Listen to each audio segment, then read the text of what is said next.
Our first guest tonight is an Emmy-nominated actress, producer, and New York Times best-selling writer you know from The Office and The Mindy Project. She stars in the Monsters, Inc. spin-off series, Monsters at Work. New episodes are available Wednesdays on Disney+.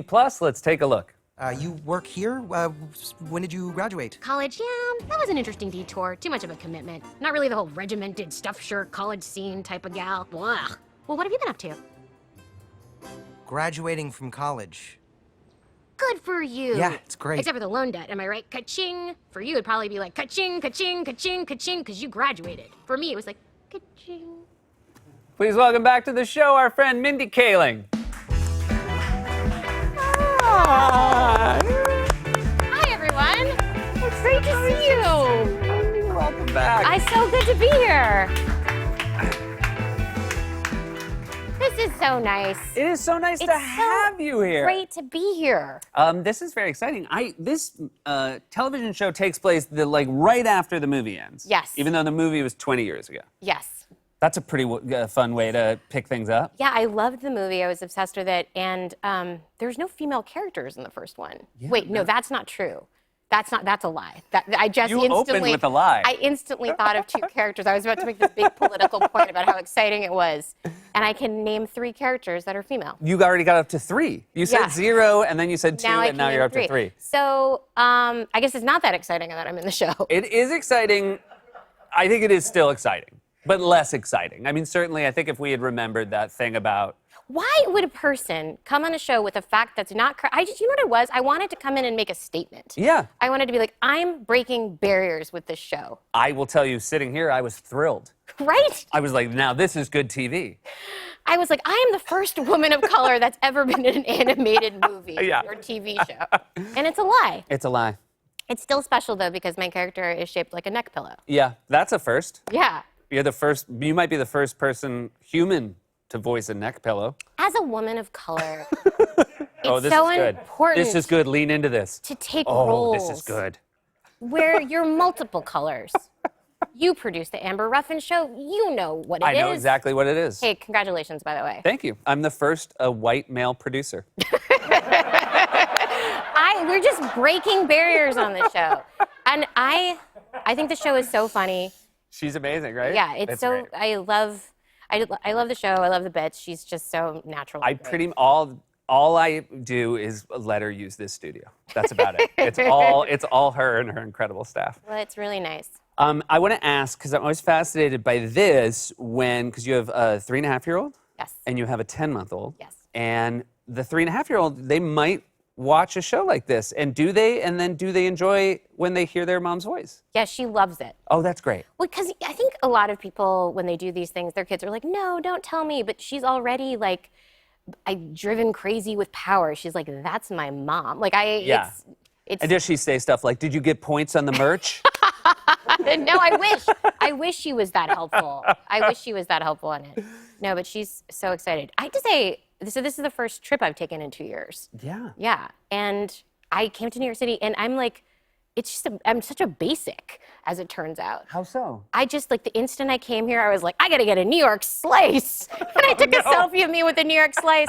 When we came to this building, 30 Rock, a place I've been many times. Many times. I've been on the show probably 6 times. And I was like, gotta get a picture in front of 30 Rock. And it's just like, in every moment, I'm just like a real basic. But that's good, don't you think? Oh, no. I did a thing in Central Park where I jumped up in the air No, that's bad. and had my friend take a photo of Because it. you're recognizable. Yeah, and it's this exuberance of being let out of my home. But there is something nice, because you spent a lot of time in New York over the years. Yeah. And, I've talked to a few people like you that, are LA-based now, and it's been 2 years since I've been back in the city, and it's a really fun place to come back to. It's a really fun place. We were talking about your kids, and I'm wondering, did you strike me as someone who maybe was a little precocious and wasn't, watching kids' shows when you were a kid. So when I was a kid, well, first of all the shows that I liked, I can't even say I like anymore. Like what? Like I like the Cosby Show. No, you can now. He's out. He's gone. Yeah, they let him out of jail. He's Oh, good. I can. It's good Yeah, now. he's back in. So everyone likes He him did his again? time. He's back in. Everybody's like, he's great. He's great. Yeah. You're such a good friend. Yeah, Thanks yeah. for telling me No, that I mean, cool. look, 2 months ago I'd be like, Mindy, but now I'm like, he's out. That's good. I believe 100% in our legal system. If you're in, you're out. If you're out, you're in. That's really good. Yep. So I used to love the Cosby Show, and then, as you get more successful and people ask you, you have to be like, oh no, I love PBS Frontline, because you have to seem smarter. But I like dumb stuff. And but when I remember though, there was a time when I was like 13, 14, when I was that nerd that would remember like Premiere magazine? Yes, I was and, the like, same way. I mean, I'm Movie older than Line. you, but I think in college, Yeah. when you were that age, and I was in college or out of college, but like I loved reading those magazines. And just like I'd go to like I went to go see movies like I'd go to see the movie Kids. Do you remember when that first came Yes. out? And that like was very hard as a 14-year-old to get into. Or Welcome to the Dollhouse. So all this like dark stuff. And I just want, I was just a nerd. I want my kid to just be normal, athletic, popular, and not care about. A 14-year-old shouldn't be like, I must see the next Todd Solondz movie. Right, exactly. Right? Like I want her to be. Yeah, I doing- don't. I'm very. I feel like my wife Alexi, and I think she knows exactly what she wants to take from her life and give to our boys. Whereas I'm like judging every single thing. I'm like, was that thing good that I liked that thing, or was it bad? And so I'm very. I just kind of can't decide what to give them yet. I'm even like. I'm like questioning Roald Dahl books because, like, I got a 5.5-year-old. I'm like, so I can't remember. Are those things going to be scary? Is it going to freak them out? I know. And I always like, I'm the same way. And I'm always like inventing like legacies and traditions but it makes you, it's kind of nice because your kids just look at you and you're like, oh, they just trust me. Right. This is a real thing now, which is nice. You, speaking of a legacy, you are doing a spin-off Velma show from Yes. Scooby-Doo. And you'll be playing Velma. And what was the response like when this news came out? Okay, so when it was announced that I was going to do the voice of Velma, people were very supportive and happy on Twitter. And so I felt great. Because these are really intense fans, you know? Yes. Like cartoon, comic book, fans, those are huge fans. You know well, you've produced animated shows before. And especially like a legacy show like this. So it's like, oh, this is great. And then it was announced about a month ago that the Velma character would be reimagined as South Asian.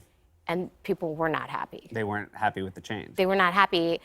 There was a lot of like, so not Velma, like those kind of tweets. Right. Not the classic Velma that I'm always thinking about. And I just, first of all, I didn't know that she elicited such strong reactions in either direction. I think Velma, the character, would be like flattered to know. I think she probably, in the Scooby-Doo universe, she probably thought no one was paying attention to her at all. Well, it's like, she's such a great character. She's so smart. And I just couldn't understand how She watched Frontline. she is someone who's watching Frontline. How people couldn't imagine a really smart, nerdy girl with terrible eyesight and who loved to solve mysteries could not be Indian. Right. Like there are Indian nerds. That shouldn't be a surprise to people. But people are like, no. And so, so I think by the way, this is a small percentage of people, but it really made me think like, okay, we got to be really careful with this character, which we will be because we really love her. Yes, and I she's have gonna no doubt about that. have great adventures. You got to do something else that was very nice, which you're producing a show. It's in second season now. Is it Never Would I Ever? Never Have I Ever. Never Have I Ever, excuse me.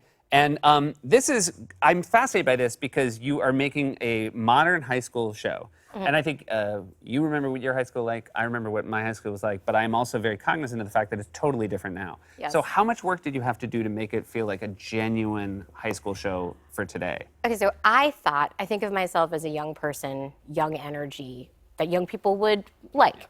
And so I didn't think it would be that hard. But then when you're making these shows, this is going to make me sound ancient. Everything just is so fast now. The lingo is so fast. TikTok trends go by so quickly that like I would be there.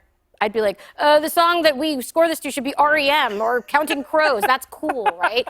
And it's just, so we have a lot of, which is nice about the shows. We have a lot of really young writers. Yeah. And we have we let the actors help us too. Because great. it's really, Because I guess, if you're a young actor today, the last thing you want to do is be in a show that's inauthentic. That's not going to respond. Your fans are going to respond to that. So that's good that they're helping.